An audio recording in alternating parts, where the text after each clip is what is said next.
जी, अब आवाज और बोर्ड क्लियर हुआ या अभी भी दिक्कत है?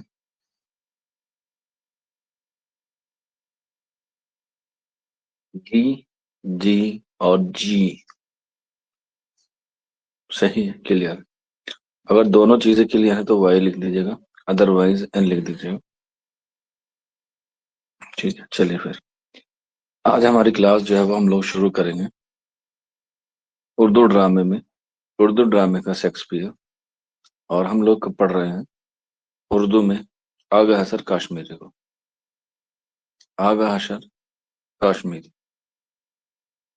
ठीक है, तो आज की हेडिंग डाल लीजिएगा, आगा हसर काश्मीरी। इनको हम लोग उर्दू ड्रामे का शेक्सपियर कहते हैं। और मैंने कल बताया भी था कि अगर उर्दू ड्रामे का पूछा जाए तो आगा हसर काश्मीरी है, और अगर हिंदुस्तान का शेक्सपियर पूछा जाए तब आंसर हो जाएगा क्या? कालिदास। क्या हो जाएगा? कालिदास।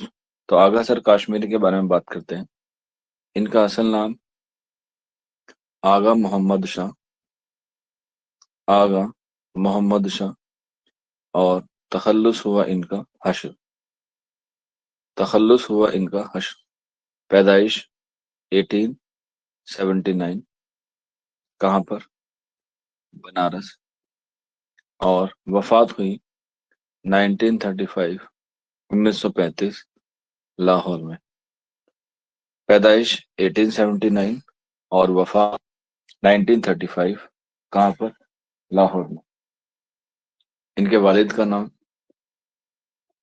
इनके वालिद का नाम आगा शाह काश्मीरी के आगा मोहम्मद गनी, आगा मोहम्मद गनी शाह। इनके ये क्या नाम था? वालिद का नाम था। और इनके जो आबा वजदाद थे, यानी कि जो बाप दादा थे, उनका ताल्लुक कहाँ से था? कश्मीर से था। इसीलिए कश्मीर की निस्बत से या कश्मीर की निस्बत से आगा सर काश्मीरी ने अपने नाम के आगे किसका इजाफा किया? काश्मीरी का। और ये तलाश माश यानी कि रोजगार के लिए कहाँ पर आए थे? बनारस आए थे। और कारोबार क्या था? कारोबार था इनका शालों का। ठीक है, ठीक है, जिसे हम लोग कहते हैं एक तरीके से शॉल। ठीक है। शॉल की एक सबसे अच्छी किस्म होती है, कोई बच्चा बता सकता है? शॉल जो है वो सबसे आला किस्म का होता है एक, जो सिर्फ और सिर्फ आपको कश्मीर में ही मिलता है। नहीं, उसका नाम क्या है? कश्मीरी शॉल तो बहुत सारे होते हैं लेकिन एक पर्टिकुलर होता है।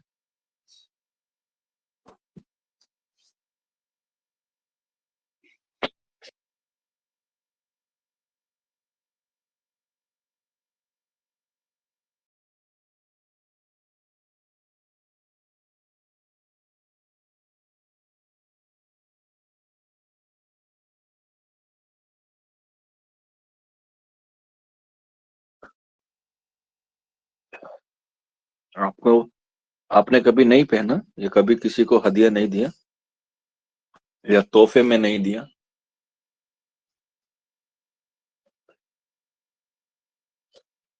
कि अगर सर हम तो कहीं घर से बाहर गए ही नहीं घूमने, तो कैसे पता चलेगा? हाँ, महंगी तो आती है, बहुत महंगी आती है वो, और वो नाम से ही बिकती है।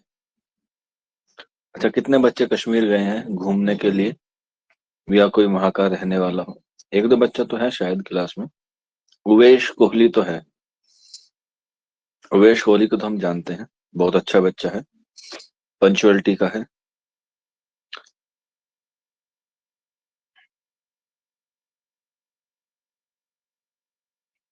उवेश कोहली जो है वो जम्मू कश्मीर का बच्चा है, और वो हमारे यहाँ पर 2021 से पढ़ रहा है, इसलिए उसका नाम तो मुझे मालूम है। और फीस भी वो बाकायदा टाइम पे पेश कर देता है। अभी भी कुछ बच्चे हैं जिन्होंने अपनी फीस को जो है वो सबमिट नहीं किया है, और मैंने कहा था कि आप लोग जो है वो अपनी फीस को सबमिट कर दें। ठीक है, तो याद रख लीजिएगा, वो होता है पश्मीना, पश्मीना शॉल। पश्मीना जो शॉल होता है वो सबसे बेहतरीन माना जाता है, सबसे आला माना जाता है। और ये पश्मीना शॉल जो है वो सिर्फ और सिर्फ आपको कश्मीर में मिल सकता है, सिर्फ और सिर्फ। बहुत हल्का होता है, लेकिन उसमें जो है वो आपको हवा या सर्दी जो है वो नहीं लगती पश्मीना शॉल में। आप जाएंगे तो खरीद के ले लेना, बहुत अच्छा शॉल होता है। ठीक है। तो इनका जो है वो शॉलों का कारोबार था, और उसी की गर्ज से ये कहाँ पर आए थे, बनारस आए थे। कश्मीर की जो है वो एक पॉलिसी है। ठीक है। कश्मीर की एक पॉलिसी ये है कि वो 6 महीने काम नहीं करते और 6 महीने काम करते हैं। अब जैसे ये फरवरी का महीना चल रहा है, तो वहां पर जो है वो क्या हो रही है, बर्फबारी हो रही है बहुत ज्यादा।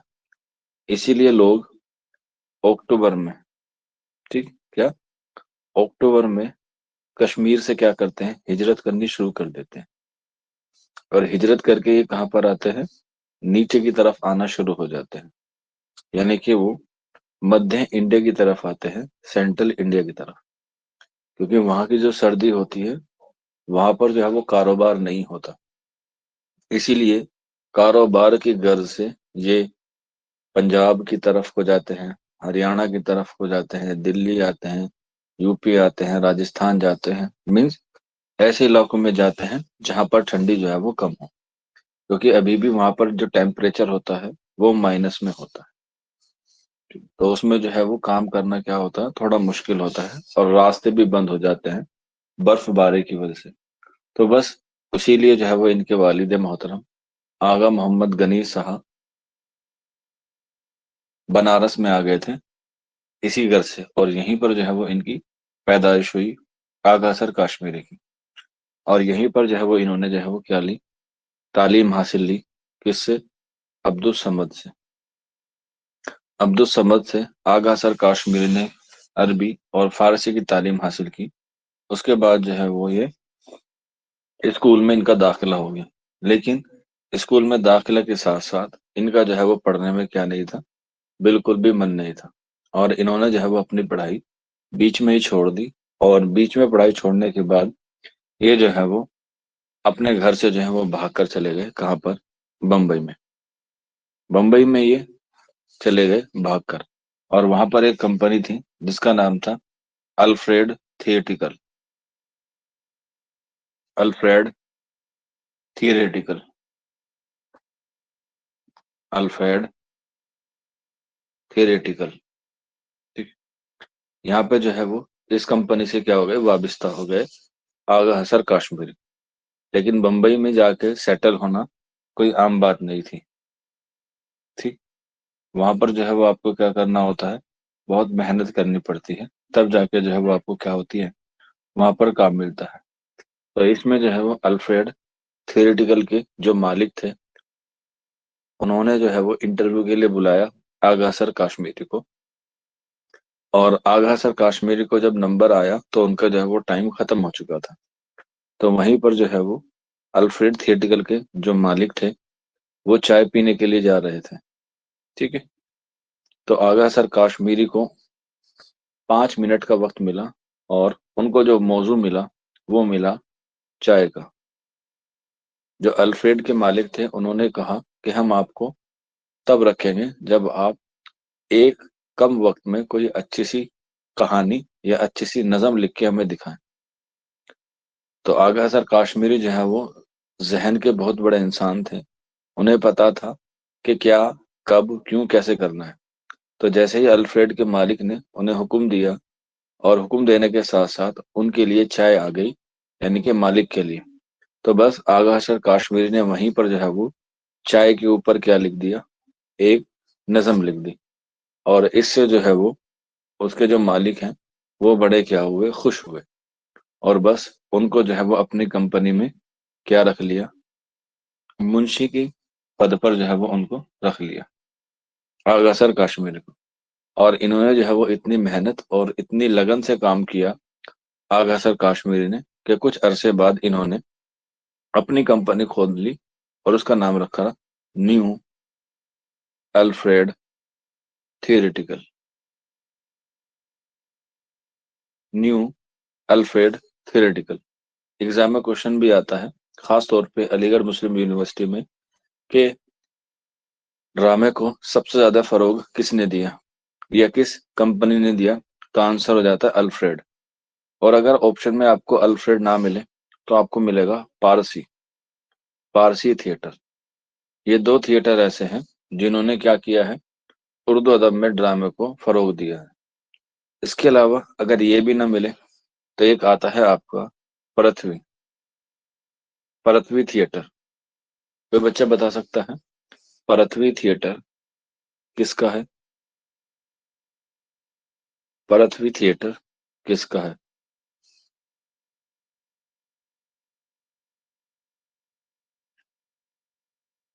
राज रिसवा? नहीं, थोड़ा सा नाम सही है, थोड़ा सा नाम गलत है।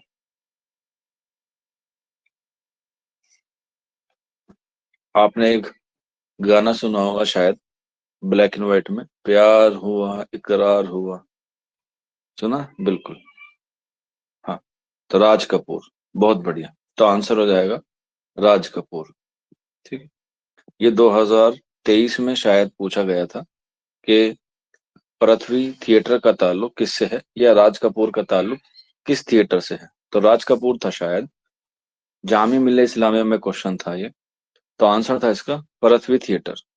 क्योंकि हिंदी अदब में, या कह सकते हैं बॉलीवुड में, जो ड्रामे लिखे जाते हैं या फिल्म जो लिखी जाती है, उसमें जो सबसे बड़ा बैनर है वो किसका था? वो राज कपूर का था।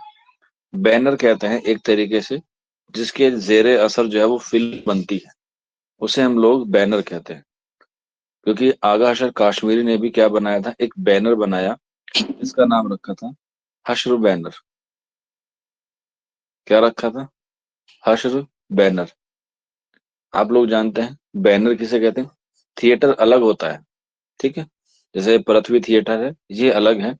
बैनर जो है वो अलग होता है।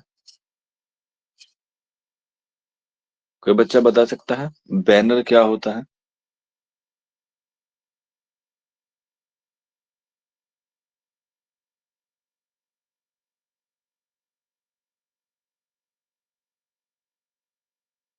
बैनर किसे कहते हैं? यही तो होते हैं जो सड़कों के ऊपर लगे रहते हैं बैनर। आपने देखे नहीं क्या? पोस्टर, है नहीं? यही तो होते हैं जिसमें किसी का ऐड का होता है, कोई साबुन बेच रहा है, कोई तेल बेच रहा है, कोई बैट बेच रहा है, कोई बॉल बेच रहा है, कोई ज्वेलर बेच रहा है। यही तो होता है बैनर।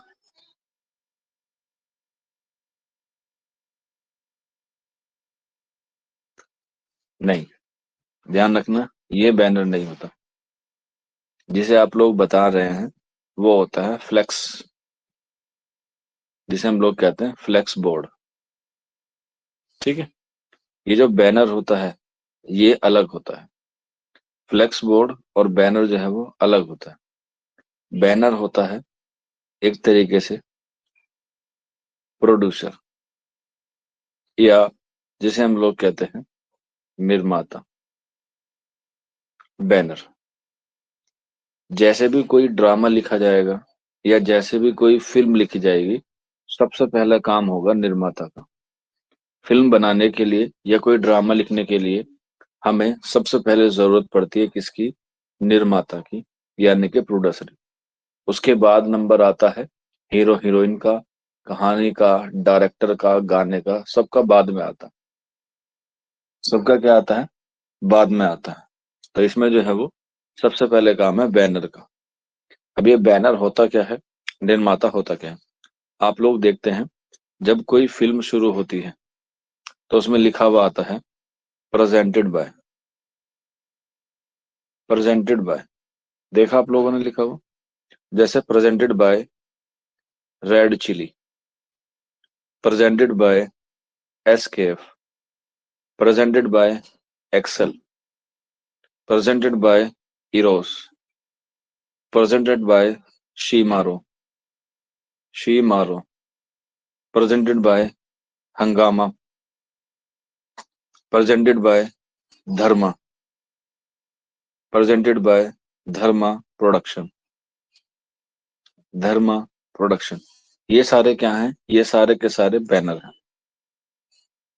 हाँ, ये सारे के सारे क्या है, बैनर हैं।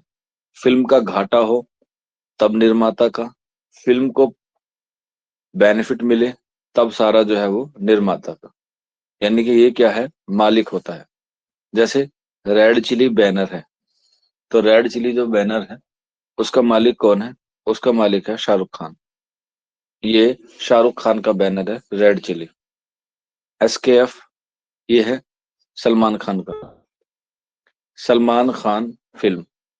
इसके बाद एक्सल आ जाता है, एक्सल है हमारा फरहान अख्तर का।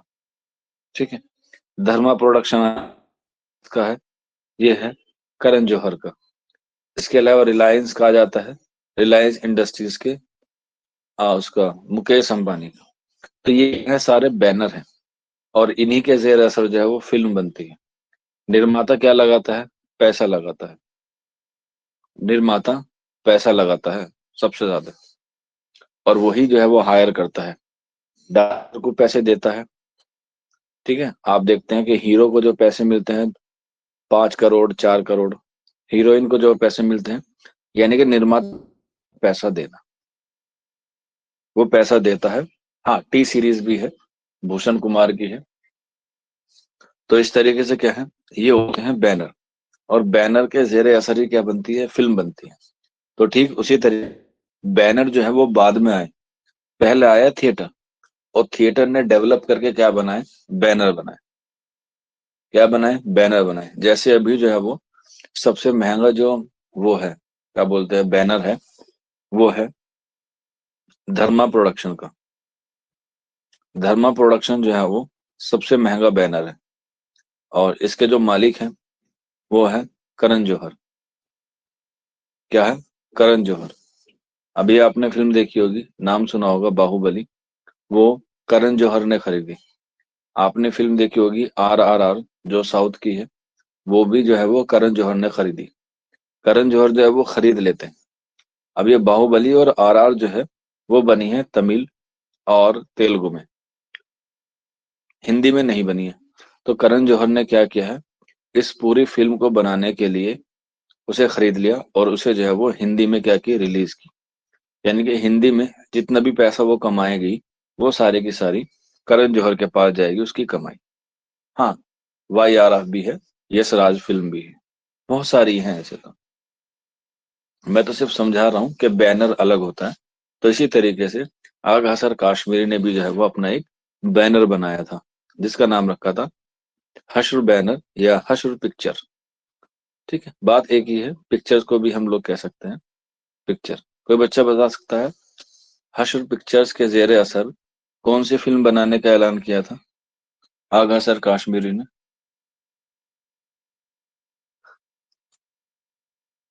क्योंकि इनका काम नहीं चल रहा था, तो ये लाहौर चले गए थे, और लाहौर में जाके इन्होंने जो है वो एक फिल्म बनाने का ऐलान किया था।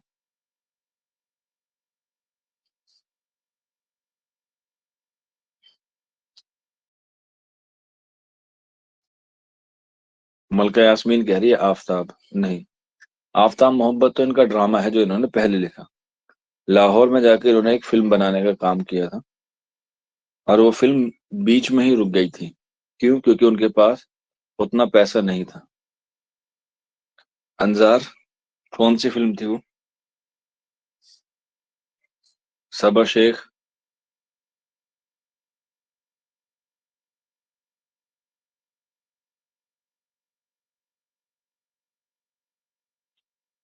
शायद मेरे ख्याल से वो इनकी धमकी थी, धमकी फिल्म थी जो इन्होंने बनाने का ऐलान किया था, और उसके बाद जो है वो क्या हो गए थे, उसे पूरी मुकम्मल नहीं कर पाए थे। राजा गोपी नहीं, धमकी है शायद, अभी मेरे जहन में भी नहीं आ रही। हाँ, धमकी ही है मेरे ख्याल से, बाकी मैं इसे देख लूंगा एक बार। तो ये फिल्म इन्होंने बनाने के लिए कोशिश की थी, लेकिन ये पूरी नहीं बन पाई थी, क्योंकि इनका जो है वो काम ठीक से नहीं चल रहा था। अच्छा, धमकी ही है, फिर तो कंफर्म है, अंजार ने कर दिया है, धमकी है। तो यहाँ पर जो है वो धमकी इन्होंने बनानी शुरू कर दी, कहाँ पे, लाहौर में। और लाहौर में कब, 1934 के आसपास इन्होंने बनाने की शुरुआत की थी, लेकिन इसे जो है वो पूरा मुकम्मल नहीं कर पाए थे। अब ये लाहौर कैसे पहुंचे, इसके बारे में बात करते हैं। तो ये मुंबई में काम कर रहे थे थिएटिकल में, और फिर इन्होंने अपने खुद की कंपनी कर ली जिसका नाम रखा new theatrical, new Alfred theatrical. लेकिन वो कहते हैं ना, मालिक में और नौकर में किस चीज का फर्क होता है? कोई बच्चा बता सकता है? मालिक में और नौकर में। पहले तो ये नौकर थे अल्फ्रेड कंपनी में, लेकिन फिर ये क्या बन गए, इन्होंने अपनी खुद की एक कंपनी खोल ली, न्यू अल्फ्रेड थिएटिकल कंपनी, जो बंबई में ही खोली। एक्सपीरियंस, हाँ, एक्सपीरियंस कह सकते हैं। पैसा इतना मायने नहीं रखता, पैसा कम या ज्यादा हो सकता है, बिल्कुल। एक्सपीरियंस हो सकता है और काबिलियत भी हो सकती है। आपने देखा होगा, मेहनत मजदूर करने वाला इंसान मजदूर भी मेहनत करता है और राज मिस्त्री भी काम करता है, दोनों ही सेम काम करते हैं घर बनाने का। लेकिन हम लोग जो है वो मजदूर को कम पैसा देते हैं और राज मिस्त्री को ज्यादा पैसा देते हैं। क्यों? क्योंकि उसके अंदर क्या होती है, काबिलियत होती है। और जो इंसान नौकर से तुरंत राजा बनता है, उसे लगता है कि अब मैं ही राजा हूँ। जबकि किसी इंसान को नौकर बनने के बाद जब वो राजा बनता है, तो अपनी जो काबिलियत है डाउन टू अर्थ वाली, वो नहीं खोनी चाहिए। तो बस यही हुआ, इन्होंने जो है वो अपनी कंपनी खोली और वो कंपनी क्या हो गई, डूब गई। कर्जे में उन पर जो है वो बहुत ज्यादा कर्जा हो गया और वो डूब गए, या कह सकते हैं दिवालिया हो गए। इसीलिए अपने दिवालियापन को निकालने के लिए या अपने घर को चलाने के लिए इन्होंने मुंबई को खैराबाद किया और कलकत्ता पहुंच गए। और कलकत्ता में एक थिएटर था जिसका नाम था मैडन थिएटर। जिसका नाम था क्या? मैडन थिएटर। यहाँ पर जो है वो इन्होंने मैडन थिएटर में काम किया और यहाँ पर जो है वो इनको तनख्वाह मिलने लगी 1600 रुपये महीना। 1600 रुपये महीना जो है वो इनको तनख्वाह मिलने लगी और इनके पास जो है वो कुछ पैसा जो है वो जुड़ गया। उसके बाद आपको पता है, यहाँ पर जो है वो इन्होंने कुछ दिन काम किया और कुछ दिन काम करने के बाद ये जो है वो कहाँ चले गए, पाकिस्तान चले गए। और पाकिस्तान में कहाँ पर? लाहौर में। और लाहौर में जाके जो है इन्होंने वहां पर ये अपनी हशर पिक्चर्स बनाई और वहां पर इन्होंने धमकी बनाने की शुरुआत की। और वहीं पर जो है वो पूरी नहीं कर पाए और लाहौर में ही 1935 में क्या हो गया, इनका इंतकाल हो गया। इस तरीके से ये इधर से उधर जो है वो भागते रहे। और उर्दू अदब में जो है वो इन्होंने काफी सारे ड्रामे लिखे। उर्दू अदब में कहा जाता है कि अगर बाकायदा तौर पे देखा जाए तो ड्रामों का जो आगाज है वो यहीं से शुरू होता है, क्योंकि अमानत हसन लखनवी ने सिर्फ एक ही ड्रामा लिखा जो इंद्र सभा है। लेकिन जो मशहूर ड्रामे लिखने शुरू हुए वो आगा हसन काश्मीरी के ही दौर से शुरू हुए। और इन्होंने महज 1897 1897 सॉरी 1897 में अपना पहला ड्रामा लिखा। अपना पहला ड्रामा लिखा और पहले ड्रामे का नाम था आफताब मोहब्बत। आफताब मोहब्बत। और ये किस पर लिखा गया था? ये लिखा गया था पैज पर। पैज आप लोग जानते हैं, पैज किसे कहते हैं? पैज कहते हैं एक तरीके से किसी को चिढ़ाना या किसी से क्या करना कि तेरी इतनी औकात नहीं है। जैसे हम कहें कि भाई आपकी औकात नहीं है कि आप लोग जो है वो सेंट्रल यूनिवर्सिटीज के एंट्रेंस जो हो रहे हैं उसमें टॉप कर जाओ, ठीक। हालांकि आपकी जो औकात है वो टॉप 5 में आने की है सभी की। तो एक तरीके से दूसरे को नीचा दिखाते हैं। तो ऐसे ही आफताब मोहब्बत ऐसे ही लिखा गया। एक बार जो है वो किसी कंपनी में बैठे हुए थे या किसी कंपनी की बातें हो रही थी कॉलेज के दिनों में ही।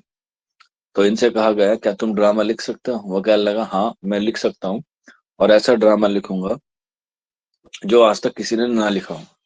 तो इन्होंने यानी कि आगा अशर काश्मीरी ने अपना पहला ड्रामा लिखा 1897 में और महज 8 दिन में जो है वो इसे मुकम्मल कर दिया, 8 दिन में। और जब ये लिखा गया आफताब मोहब्बत, तो इनकी महज उम्र थी 18 साल। किसकी? आगा अशर काश्मीरी की उम्र थी महज 18 साल की। और 18 साल की उम्र में इन्होंने 18 दिन में ये ड्रामा लिख दिया आफताब मोहब्बत। लेकिन इसकी बदकिस्मती ये रही, क्योंकि आपको पता है श्रृंगार तब तक अधूरा रहता है जब तक महबूब की नजर ना पड़े। तो ड्रामा भी उस वक्त तक नामुकम्मल रहता है जब तक वो स्टेज पर ना खेला जाए। तो ये जो आफ्ताब मोहब्बत है ये लिखा तो गया है, लेकिन ये आज तक स्टेज पर नहीं खेला गया। क्यों नहीं खेला गया? क्योंकि इसे जो है वो किसी और ने खरीद लिया था, क्योंकि आगा हसर काश्मीरी को पैसे की जरूरत थी। तो आफ्ताब मोहब्बत को आगा हसर काश्मीरी ने 60 रुपए में बेच दिया था। कितने रुपए में? 60 रुपए में। और इसे खरीदा किसने था? इसे खरीदा था मास्टर अब्दुल करीम खान ने। मास्टर अब्दुल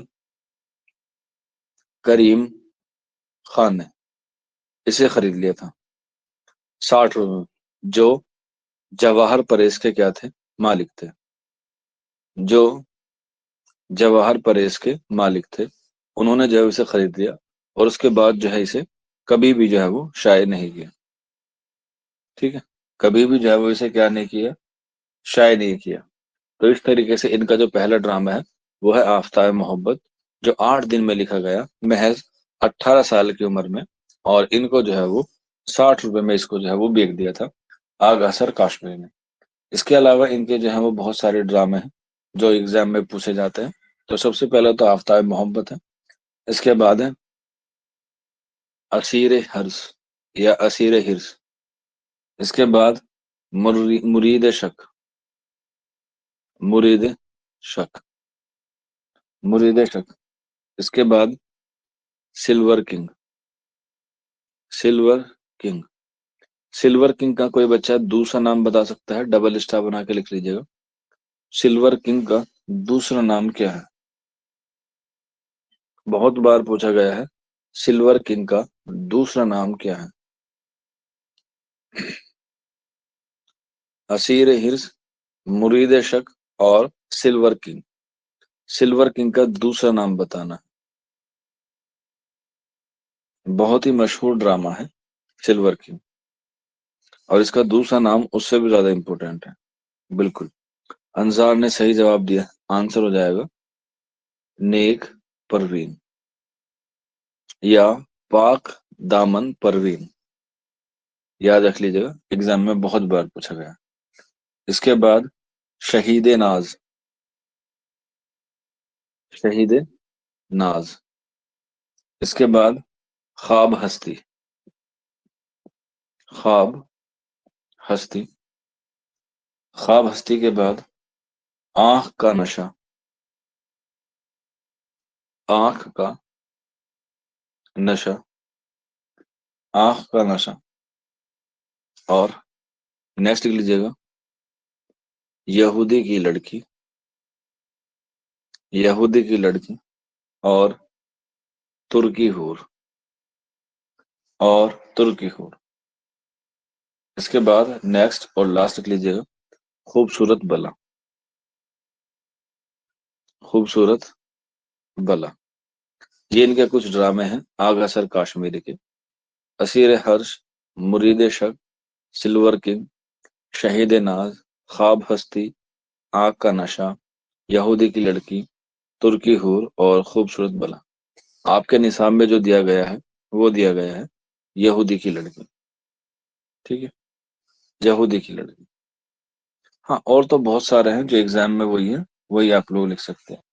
इससे तो सफेद खून भी है, मीठी छुरी भी है, औरत का दिल भी है, अनोखा मेहमान भी है, दिल की प्यास भी है, इश्क व फर्ज भी है, रुस्तम व शहराब भी है।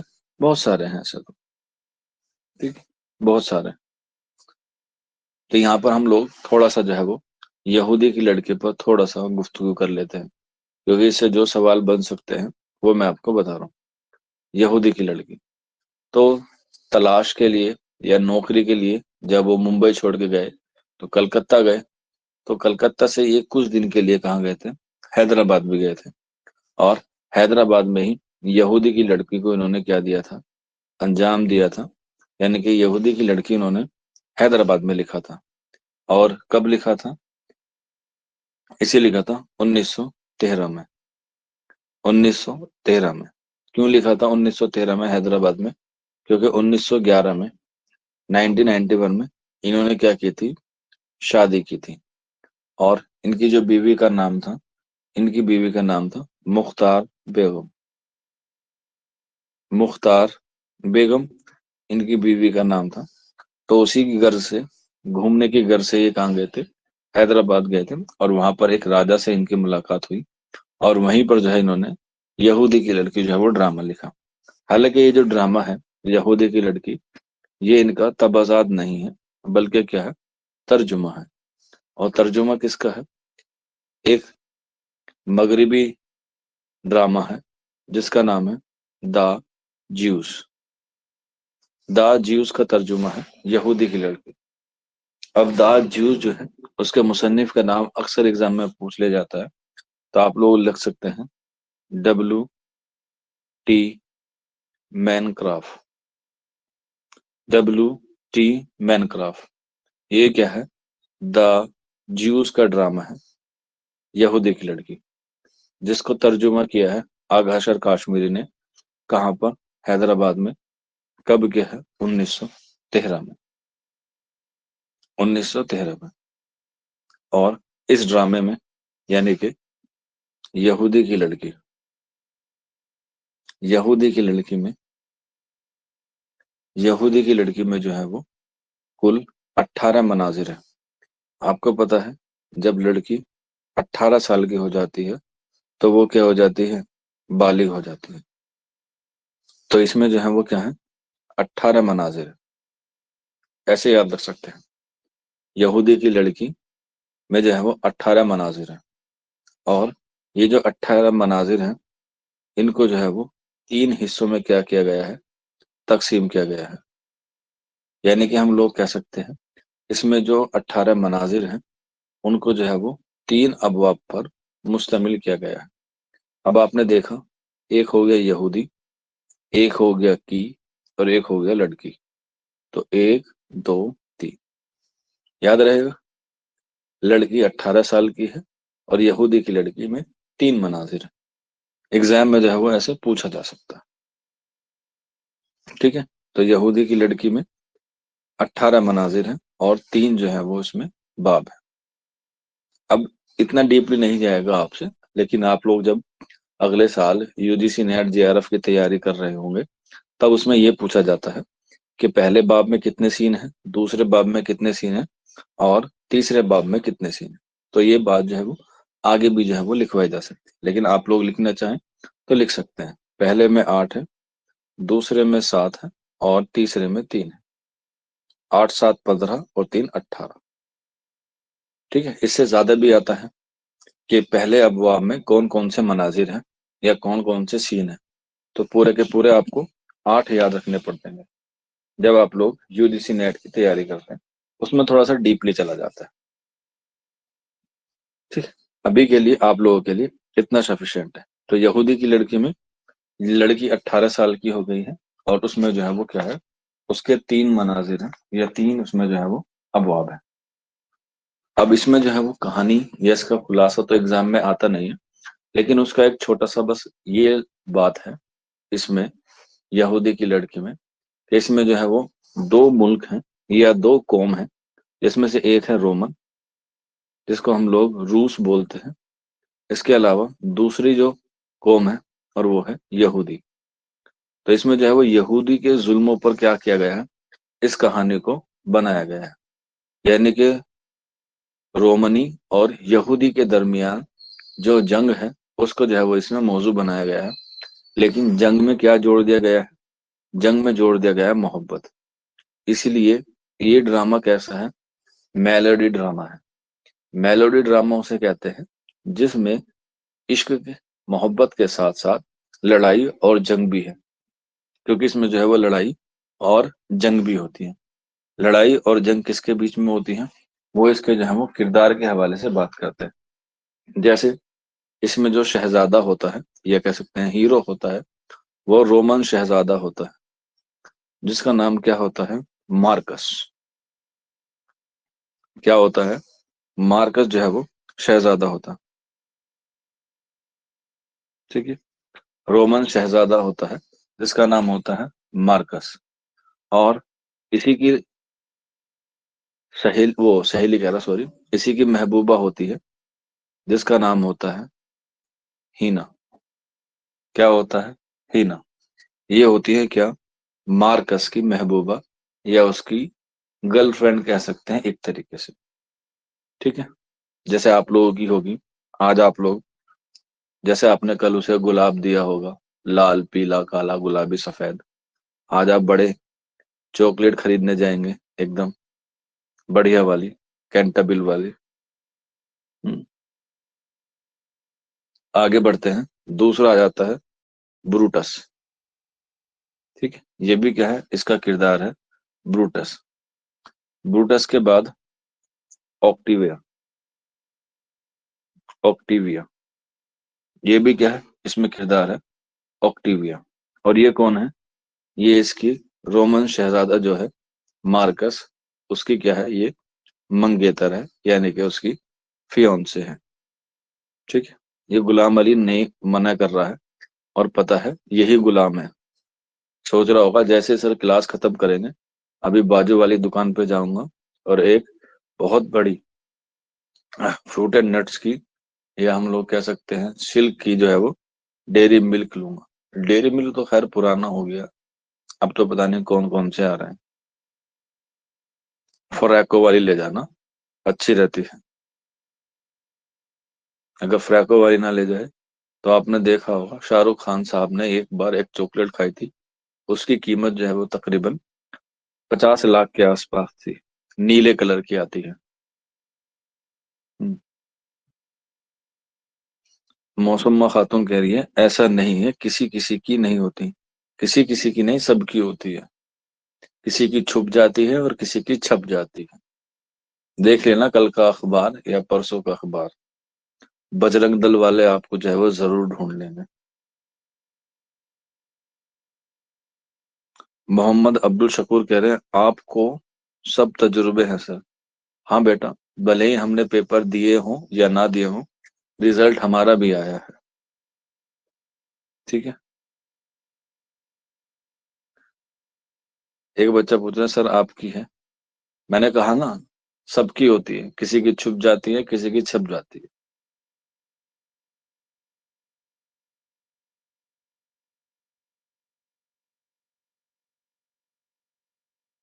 सब छुपा के रखते हैं, दिखाता कोई नहीं है, बिल्कुल आकिब खान ने जो है वो बिल्कुल एकदम समझदारी वाली बात कही है। हम आप ही देख लेना, मेरी बात को याद रख लेना। आप जितने बच्चे भी क्लास में हैं, और क्लास में जब आपका सिलेक्शन हो जाएगा, आप लोग जब मास्टर्स में जाएंगे या यूजी में जाएंगे, तब आप सबसे पहले यही ढूंढेंगे कि कोई जो है वो एक हमारा अच्छा सा दोस्त बन जाए।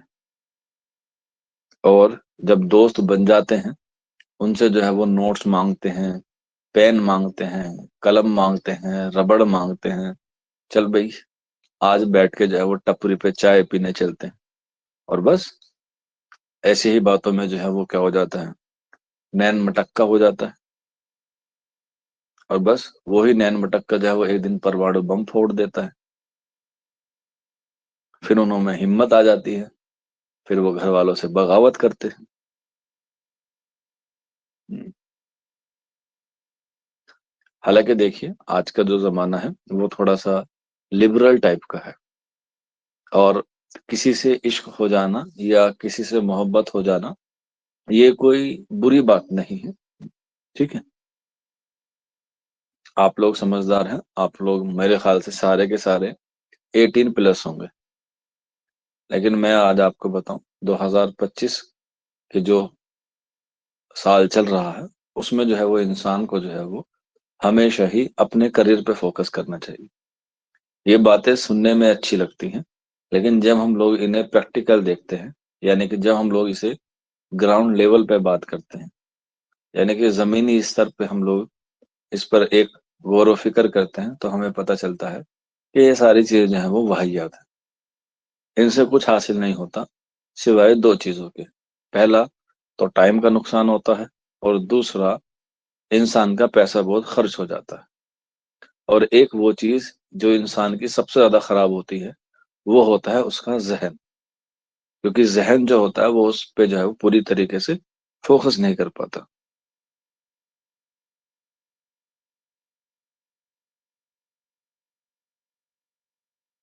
ठीक है ना? तो जिस पड़ाव पे आप हैं, उसके जो हार्मोन्स हैं आपकी बॉडी के, वो अलग तरह के जेंडर की तरफ को अट्रैक्ट होते हैं। ये फितरी चीज है। आप लोग सोचें कि मैं कंट्रोल कर पाऊंगा, बहुत कम लोग कंट्रोल कर पाते हैं, लेकिन ये नेचुरल चीज है। ये एक फितरी चीज है। जैसे किसी अच्छी चीज को देख के मुंह में पानी आ जाता है, तो ठीक उसी तरीके से जैसे आप लोग बड़े होते हैं, आप लोग थोड़े से एडल्ट होते हैं, तो आपके अंदर एक अलग तरह के चेंजेस आते हैं अपने अलग जेंडर को देखने के लिए। जब आप लोग साइकोलॉजी पढ़ेंगे तब उसमें आपको जो है पता चलेगा कि ऐसा होता क्यों है। कोई भी चीज बेवजह नहीं होती, हर चीज का कोई ना कोई वजह होती है, हर कोई ना कोई रीजन होता है। चाहे वो जिस्मानी हो, चाहे वो रूहानी हो, चाहे वो फिजिकल हो, चाहे वो जहनी तौर पे हो। हर चीज का जो है वो एक ना एक रीजन होता है। मिसाल के तौर पे आप लोग क्लास में भी बैठे हुए हैं, तो इसका भी कोई ना कोई वजह है। जब आपकी वजह पूरी हो जाएगी, आप इस क्लास में आएंगे ही नहीं। ठीक है ना? भाई आपका सिलेक्शन हो गया, फिर तो आप इस क्लास में आएंगे ही नहीं, क्योंकि अब आपकी जो है वो वजह कुछ और हो जाएगी। तो इसीलिए आप लोग जो है वो समझदार हैं। और अगर आपके पास कोई आए, मतलब मान के चलिए गुलाम अली आपके पास आए हैं, किसी के भी पास रैंडमली, कि आप जो है मुझे अच्छी लगती हैं और मैं आपके साथ जो है वो अपनी जिंदगी गुजारना चाहता हूँ। तो क्या होते हैं, बहुत सारे लोग, खास तौर पे लड़कियां, बेचारे के खामा खा गाल को जो है वो लाल कर देती हैं। या कहती हैं, सैंडल का नंबर देखा है, अभी दिखाऊं मेरी जूती, तुझसे बात करे मेरी जूती। तो ऐसा नहीं करना है। वो एक अगर अदब के लिहाज से आया है या एक अच्छी नीयत से आया है, तो कह लगे ठीक है, आप उसे जानते हैं, आप उसे पहचानते हैं, ठीक है, ये रहा मेरा नंबर, आप जो है वो मेरे घर वाले से बात कर ले। सिंपल सी बात है। घर वालों को बात पसंद आ जाए तो वेरी गुड है, नहीं आए तो भाई तू अपने रास्ते, मैं अपने रास्ते। सिंपल सी बात है। इसमें कौन सी बड़ी बात है या घबराने वाली बात है? उसने कोई तुम्हारे घर से सोना, चोरी, डकैती करने को थोड़ी पूछा है। उसने तो अपना आधा ईमान जो है उसको पूरा करने के लिए आपको बोला है। और अगर हम लोग इसे इस्लामी तरीके से भी देखें, तो उसमें तो लड़की की रजा होती ही है। मीन्स लड़की से पूछा जाता है। हालांकि वो अलग बात है कि माशरे में लोग नहीं पूछते हैं, लेकिन फिर भी आजकल जैसे थोड़ी सी तालीम से बच्चे अवेयर हो रहे हैं, तो उसमें जो है वो उनको पता चल रहा है। माँ बाप भी सोच रहे हैं कि भाई जिंदगी इन दोनों को गुजारनी है, हम क्या ही करेंगे। चले गए जुमा जुमा कभी 8 दिन मिलने चिलने, बाकी तो रहना इन्हीं को है। हाँ। हाँ, अगर पसंद हो तभी बात की जाए। ऐसे नहीं कि मुंह उठाया कहीं को भी चल दिए कि ये ना सही तो कोई और सही, तू ना सही तो कोई और सही, तेरे सिवा कोई और नहीं है। ऐसे नहीं होता। अगर किसी को पसंद है या कोई पसंद करता है, तो बिल्कुल कोई दिक्कत नहीं है पूछने में या बताने में। बस ये रखें कि थोड़ी सी लड़कियां खास तौर पे अपने आप को एहतियात के तौर पे रखें। ठीक है। और ये जो बगावत है घर वालों से या दोस्तों से कि मैं ये कर जाऊंगा, मैं वो कर जाऊंगा, ये सारी चीजें जो है वो ज्यादा दिन तक टिकती नहीं। ले दे के वो 1 महीना, बस इससे ज्यादा नहीं होगा। उसके बाद जो है वो सारी चीजें नॉर्मल हो जाती।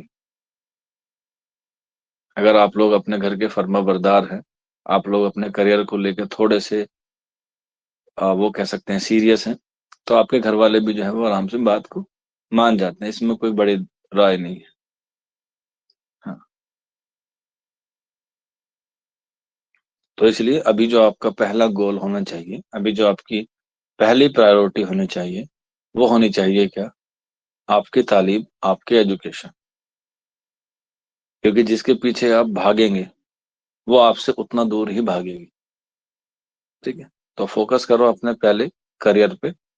और कहते हैं ना कि जब आपके पास पैसा हो जाता है, जब आपके पास इज्जत हो जाती है, आपके पास एक अच्छा जॉब होता है, तो आपकी लोग जो है वो इज्जत करना शुरू कर देते हैं। और हर माँ बाप अपने बच्चों के लिए, खास तौर पे लड़की के लिए, कोई इज्जतदार फैमिली देखता है। तो आप लोग जब वो इज्जत कैसे कमाएंगे? एजुकेशन से। पैसा ना भी हो, कहते हैं कि लड़कियां पैसों पे मरती है, ऐसा बिल्कुल नहीं है। अगर लड़कियां पैसों पे मरती हैं तो जो दुनिया का सबसे बड़ा अमीर आदमी है बिल गेट्स, उसका डिवोर्स नहीं होता। अमेजन के जो मालिक हैं, जॉफ आ, जॉफ बेजोस, उनका नहीं होता। अभी ए आर रहमान खान का पिछले महीने ही शायद उनका डिवोर्स हुआ है। उनके पास पैसों की कमी है कोई? आजकल आप लोग बड़े बड़े सेलिब्रिटीज के देखते हैं डिवोर्स हो रहे हैं, क्या उनके पास पैसों की कमी है? सारी चीजें पैसा नहीं होती। माना कि कुछ चीज पैसा होती है, लेकिन सारी चीज नहीं होती। इंसान को एक इमोशनल के साथ साथ एक सपोर्ट चाहिए होता है, इमोशनली सपोर्ट चाहिए होता है, फिजिकल सपोर्ट चाहिए होता है, और जो बाहर जो चीजें हो रही हैं उसमें भी सपोर्ट चाहिए होता है। आइडियोलॉजी अलग हो सकती है, बिल्कुल हो सकती है, उसमें कोई दो राय नहीं है कि भाई मेरा मीठा खाने का मन है, दूसरे वाले का मेरा नहीं है मन मीठा खाने का। सिंपल सी बात है।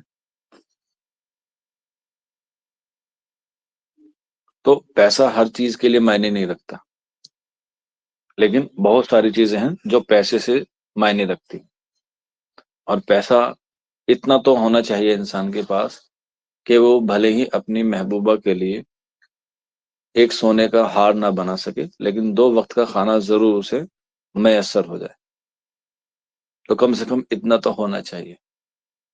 लेकिन माँ बाप को भी यहाँ पे थोड़ा सा ध्यान देना चाहिए कि अगर कोई बच्चा या कोई लड़का अभी थोड़ा सा स्ट्रगल कर रहा है, और लड़की कह रही है कि मुझे जो है वो इससे शादी करनी है या मुझे ये पसंद है, और मुझे इस पे पूरा एतबार है, पूरा भरोसा है कि ये आगे आने वाले वक्त में जो है वो मेहनत करके जो है वो काम कर देगा और मुझे जो है वो खुश रखेगा, तो माँ बाप को भी इस बारे में जो है वो थोड़ा सा सोचना चाहिए। हालांकि आप तो बच्चे ही हैं अभी, इतने बड़े आपके अंदर मैच्योरिटी नहीं आई है, क्योंकि आप अभी जो है वो प्री मैच्योर है। ये जो प्री मैच्योर वाली एज होती है, उसमें इंसान को जो है वो फूक फूक के कदम रखना होता है, क्योंकि आपको पता है दूध का जला जो है वो छाछ भी जो है वो फूक फूक कर पीता है। और खास तौर पे मजहब इस्लाम की लड़कियां तो अपने आप को जो है वो आप पाक रखे, दामन बचा के रखे। क्योंकि अगर आपकी इज्जत जाती है तो सिर्फ आपकी इज्जत नहीं जाती है, आपके भाई की जाती है, आपके बाप की जाती है, आपके दादा की जाती है, और आपकी जो है वो मजहब की जाती है, आपके कौम की जाती है। ठीक है ना? तो इस वजह से जो है वो आपके ऊपर जिम्मेदारियां ज्यादा है। लेकिन इस ज्यादा जिम्मेदारियों का जो बोझ है वो लड़कों के ऊपर भी है। अगर लड़के किसी को ना छेड़े या लड़के किसी को प्रेशर ना करे तो लड़कियां जो है वो सेफ है।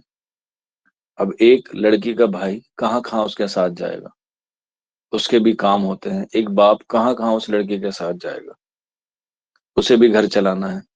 माँ लड़की के साथ जाएगी तो घर का काम कौन करेगा? तो बहुत सारी चीजें होती हैं जो एक दूसरे से कनेक्ट होती है।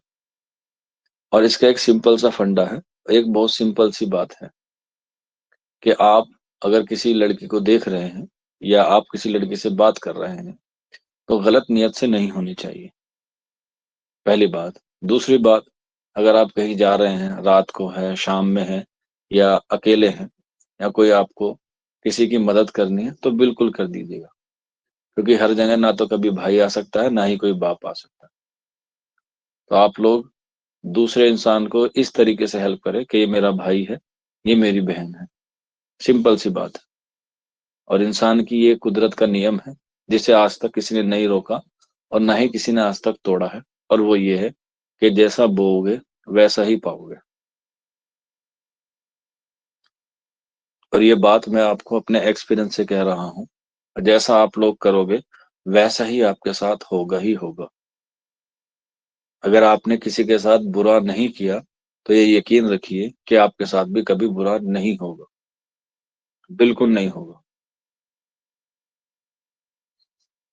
बाकी आप अपने आप से सीख लेंगे, जब आप बड़े हो जाएंगे थोड़े से आपको खुद पता चल जाएगा कि फिरोज सर ने हमें जो बात बताई थी वो बिल्कुल 100% सही थी। ठीक है। बाकी इससे ज्यादा मैं आपको और नहीं समझा पाऊंगा। क्योंकि इससे ज्यादा मेरी काबिलियत भी नहीं है आप लोगों को समझाने की। मैं तो एक छोटा सा इंसान हूँ जिसे अल्लाह ने थोड़ा सा इल्म दिया है। बहुत ज्यादा तो नहीं दिया है, लेकिन थोड़ा सा दिया है। लेकिन जितना भी दिया है वो सब आपकी अमानत है, और आप मुझसे वो अमानत लेने आते हैं। जैसे खुल जा सिम सिम, जैसे ही 8 बजते हैं सुबह के, आप जो है वो खुल जा सिम सिम वाली कैटेगरी में आ जाते हो।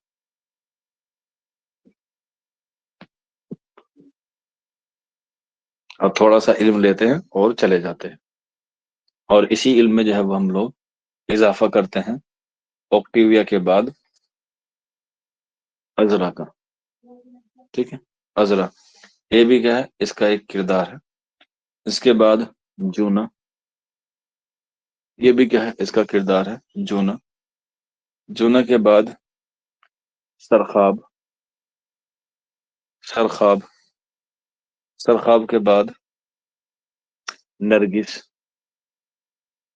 नरगिस, और नरगिस के बाद है शमशाद, शमशाद। ये कुछ किरदार हैं जो आपको इसके बारे में जो है वो याद रखने हैं। यहूदी की लड़की, कहानी नहीं पढ़नी है, बस इतना ही आपको याद रख लेना।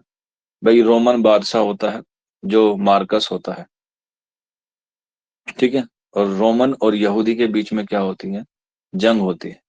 और उसी में जो है वो बाद में पता चलता है कि जो इसके हीरोइन है वो यहूदी नहीं बल्कि रोमन है। इस तरीके से ये थोड़ी सी कहानी है, इसमें कुछ इतनी खास बात नहीं है। ठीक है, आज की क्लास बस इतनी ही है। कल संडे है, कल क्लास होगी क्योंकि आपका बीच में एक दिन ऑफ हो गया था। और कल हम लोग ड्रामे को जो है वो मुकम्मल कर लेंगे। 2 ड्रामा निगार आपके बचे हैं, इम्तियाज अली ताज और हबीब तनवीर। कल हम लोग इस क्लास को कंप्लीट कर लेंगे, और आपका जो ड्रामा सिन्फ है वो भी क्या हो जाएगा, एग्जाम के हवाले से कंप्लीट हो जाएगा। आज की क्लास इतनी ही है, मिलते हैं आप लोगों से कल। एक बच्चा कह रहा है, सर आप बड़े भाई की तरह समझाते हैं, मेरे भाईजान की तरह। शुक्रिया बेटा, लेकिन मैं ईदी नहीं दूंगा, बेफिक्र रहिए, क्योंकि मेरे ऑलरेडी 2 बहनें हैं।